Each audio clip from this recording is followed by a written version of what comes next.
রাহিম। প্রিয় দেশবাসী, আসসালামু আলাইকুম। শুরুতেই মহান আল্লাহর দরবারে শুকরিয়া আদায় করছি। হাজারো শহীদের প্রাণের বিনিময়ে আমরা দেশ এবং জনগণের স্বাধীনতা, সার্বভৌমত্ব রক্ষা করতে পেরেছি। তাবেদার মুক্ত বাংলাদেশে জনগণের ভোটে জনগণের কাছে জবাবদিহিমূলক একটি নতুন সরকার যাত্রা শুরু করেছে। দেশে গণতন্ত্র এবং মানুষের অধিকার পুনঃপ্রতিষ্ঠার এই যাত্রা লগ্নে আমি দেশবাসীকে শুভেচ্ছা এবং আন্তরিক অভিনন্দন জানাই। স্বাধীনতা প্রিয়, গণতান্ত্রিক আমি প্রিয়। জনগণের কারণেই দেশে আবার মানুষের অধিকার, সম্মান এবং মর্যাদা পুনঃপ্রতিষ্ঠার সুযোগ সৃষ্টি হয়েছে। আমি দেশবাসীর উদ্দেশ্যে একটি বার্তা দিয়ে বলতে চাই, মুসলমান, হিন্দু, বৌদ্ধ, খ্রিস্টান তথা দল, মত, ধর্ম, বর্ণ নির্বিশেষে পাহাড়ে কিংবা সমতলে বসবাসকারী এই দেশ আমাদের সবার। প্রতিটি নাগরিকের জন্যই এই দেশকে আমরা একটি নিরাপদ ভূমিতে পরিণত করতে চাই। একটি স্বনির্ভর, নিরাপদ, মানবিক, গণতান্ত্রিক বাংলাদেশ প্রতিষ্ঠায় বিএনপি সরকারের লক্ষ্য। প্রিয় দেশবাসী, ফ্যাসিবাদের সময়কালে দুর্নীতি, দুঃশাসনে পর্যুদস্ত একটি ভঙ্গুর অর্থনীতি, দুর্বল শাসন কাঠামো আর অবনতিশীল আইন শৃঙ্খলা পরিস্থিতির মধ্য দিয়ে নতুন সরকার যাত্রা শুরু করেছে। আইন শৃঙ্খলা পরিস্থিতির উন্নয়ন এবং কঠোরভাবে দুর্নীতি নিয়ন্ত্রণের মাধ্যমে জনগণের মনে শান্তি, নিরাপত্তা ফিরিয়ে আনাই হচ্ছে আমাদের সরকারের প্রধান অগ্রাধিকার। সারা দেশে জুয়া এবং মাদকের বিস্তারকেও বর্তমান সরকার আইন শৃঙ্খলা অবনতির অন্যতম কারণ বলে চিহ্নিত করেছে।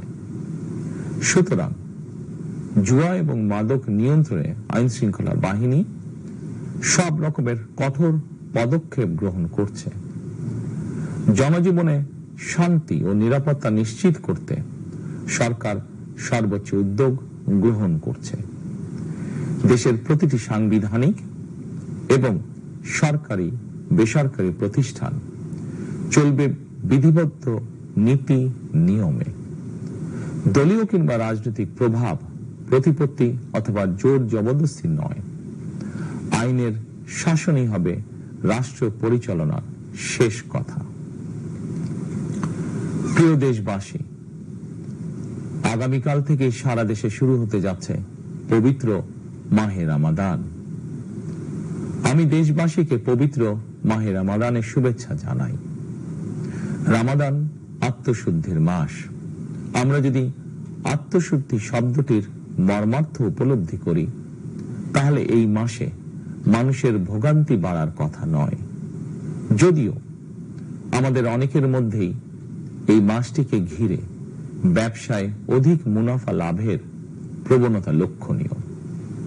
আপনাদের প্রতি আমার বিনীত আহ্বান, রমাদানের পবিত্রতা রক্ষার্থে এই মাসটিকে আপনারা ব্যবসা মুনাফা লাভের মাস হিসাবে পরিগণিত করবেন না। দ্রব্যমূল্য যাতে সাধারণ মানুষের নাগালের বাইরে না যায়, এ ব্যাপারে ব্যবসায়ীরা দয়া করে সতর্ক থাকবেন। হাজারো প্রাণের বিনিময়ে একটি মাফিয়া সিন্ডিকেটের পতন ঘটিয়ে রাষ্ট্র এবং সরকারের জনগণের অধিকার প্রতিষ্ঠার অঙ্গীকার নিয়েই আমরা রাষ্ট্র পরিচালনার দায়িত্ব গ্রহণ করেছি। বিএনপি সরকার সকল ক্ষেত্রে অনাচার, অনিয়মের সকল সিন্ডিকেট ভেঙে দিতে বদ্ধপরিকর ইনশাআল্লাহ। ক্ষুদ্র, মাঝারি কিংবা ছোট বড় সকল ব্যবসায়ীদের প্রতি বর্তমান সরকারের দৃষ্টিভঙ্গি সহজ এবং স্পষ্ট। বর্তমান সরকার ব্যবসায়ী এবং ক্রেতা সাধারণ উভয় স্বার্থ রক্ষা করে প্রয়োজনীয় পদক্ষেপ গ্রহণ করতে চায়। সুতরাং সরকারের পক্ষ থেকে কি ধরনের উদ্যোগ গ্রহণ করলে বাজার পরিস্থিতি নিয়ন্ত্রণে থাকবে কিংবা ক্রেতা বিক্রেতা উভয়েরই স্বার্থ রক্ষা হবে, এ ব্যাপারে আপনাদের যে কোনো ধরনের পরামর্শ কিংবা অভিযোগ শুনতে সরকার প্রস্তুত। ক্রেতা বিক্রেতা গ্রহীতা, এই সরকার সকলেরই সরকার। এই সরকার আপনাদেরই সরকার। আপনারাই ভোটের মাধ্যমে এই সরকারকে রাষ্ট্র পরিচালনার দায়িত্ব দিয়েছেন। আপনারাই এই সরকারের শক্তি। প্রিয় দেশবাসী, পবিত্র রমাদান মাসে রোজাদারগণ, বিশেষ করে ইফতার, তারাবি, সেহরি এই সময়গুলোতে নিরবিচ্ছিন্নভাবে গ্যাস, পানি ও বিদ্যুৎ সরবরাহ পেতে চান। এই বিষয়টি নিশ্চিত করতে এরই মধ্যে আমি সংশ্লিষ্ট কর্তৃপক্ষকে নির্দেশনা দিয়েছি। অপচয় রোধ করে কৃচ্ছ্রতা সাধন প্রতিটি মুসলমানের ঈমানি দায়িত্ব। অফিস আদালতে বিনা প্রয়োজনে কিংবা প্রয়োজনের অতিরিক্ত গ্যাস, বিদ্যুৎ, পানি খরচের ব্যাপারে সচেতনতা অবলম্বন করাও ইবাদতেরই অংশ বলেই আমি মনে করি। দেশের সকল সরকারি বেসরকারি কর্মকর্তা কর্মচারী এবং জনসাধারণের প্রতি কৃচ্ছ্রতা সাধনের আহ্বান জানানোর আগে আমি সরকারের মন্ত্রী এবং বিএনপি সংসদ সদস্যদেরকে দিয়েই একটি দৃষ্টান্ত স্থাপন করতে চেয়েছি।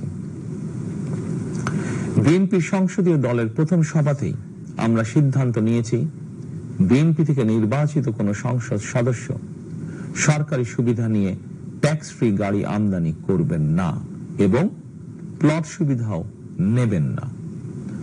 আমি আপনাদের সামনে বলেছিলাম, রাষ্ট্র পরিচালনার সুযোগ পেলে বিএনপি সরকার মহানবীর ন্যায়পরায়ণতার আদর্শ অনুসরণ করবে। আমি মনে করি বিএনপির সংসদীয় দলের এই সিদ্ধান্ত ন্যায়পরায়ণতার আদর্শেরই একটি অন্যতম প্রতিফলন। প্রিয় দেশবাসী, বিভাগীয় শহরগুলিতে, বিশেষ করে রাজধানী ঢাকায় যানজট অত্যন্ত নিয়ন্ত্রণহীন।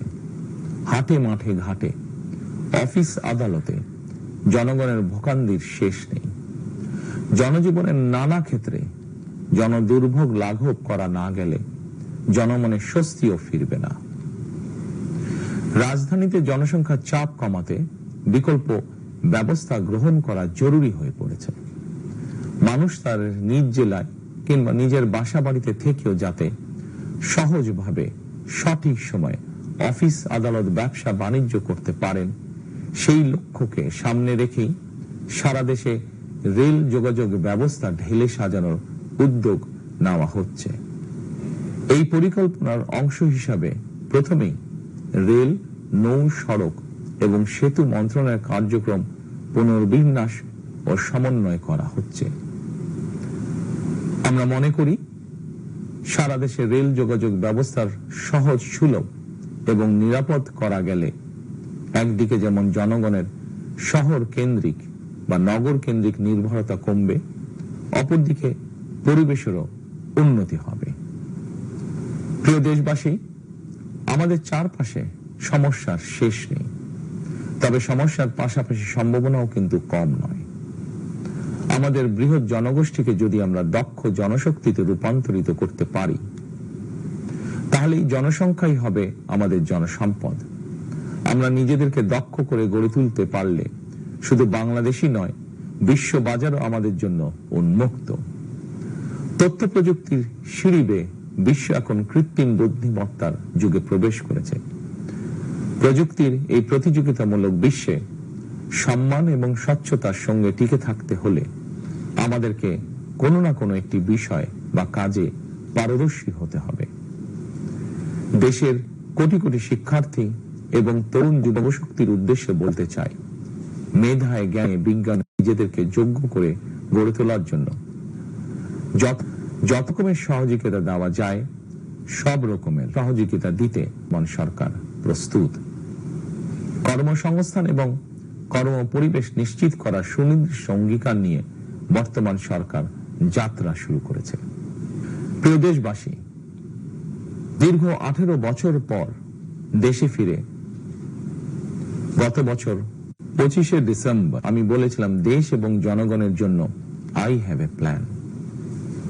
12ই ফেব্রুয়ারি জাতীয় নির্বাচনের আগে দেশের বিভিন্ন স্থানে ঘুরে আমার প্ল্যান, পরিকল্পনা অনেক কিছু আমি আপনাদের সামনে তুলে ধরেছিলাম।